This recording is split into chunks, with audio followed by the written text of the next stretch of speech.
How are we doing this morning? Awesome, great. Okay, so we're gonna deep dive into our workshop this morning. So I have a couple of clips from the movie Inside Out that we're gonna watch. And while we are watching these clips, we're going to look for how the characters present their body language.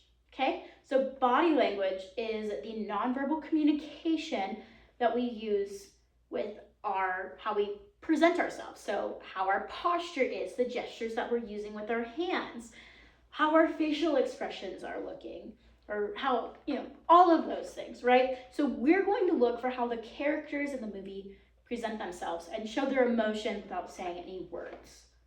All right? So I'm going to go ahead and start the clip. So we're going to watch the clip. We're going to jot down any observations that we have as to how they're demonstrating body language. And then we're going to, after the clips end, we're going to discuss with our table groups our findings. Okay? What can I clarify? All right, I'm going to start the videos.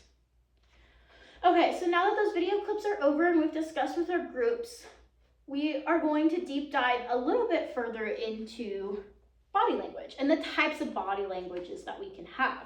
So when I say the word broccoli, we are going to find 5 cards in the center of our table, and every person we're all in groups of 5 or less, so every person at the table needs to have 1 card. On the card will be a type of body language and a description of how that body language is presented. Within our table groups, we're going to have conversations amongst each other and demonstrate those types of body languages. What can I clarify? Okay, so when I say broccoli, we're going to grab our cards, have a conversation with the other people at our table, and demonstrate our body language on the card. What can I clarify? Ready? Broccoli.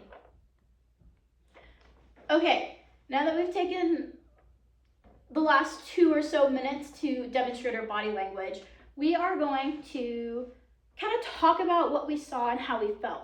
So how did it feel talking to somebody who maybe didn't have the most positive body language? How did it feel talking to somebody who had a really positive body language? How can we work to improve our body language and overall be more aware of how we're presenting ourselves? Those are all awesome answers. All right, go ahead and just put your materials in the center of the table. We'll take a 5-minute break and come back. Okay, so I'm going to answer the questions on how I would check for student understanding throughout the activity. So personally, I like to walk amongst the table groups and just talk with students, ask them questions, ask them what they're writing down and their thoughts about the activity. So for this instance, doing a video or watching the videos and then doing table discussions, I would check for understanding by going in and joining the conversations that students are having with their table groups and just kind of making sure that they're on the right track. And if they're not on the right track, asking them questions that would get them on the right track. And then how would I build rapport with students throughout the activity? That's just as simple. So when they're working with others, when they're talking with others, just getting to know them, getting to know their names, asking them questions,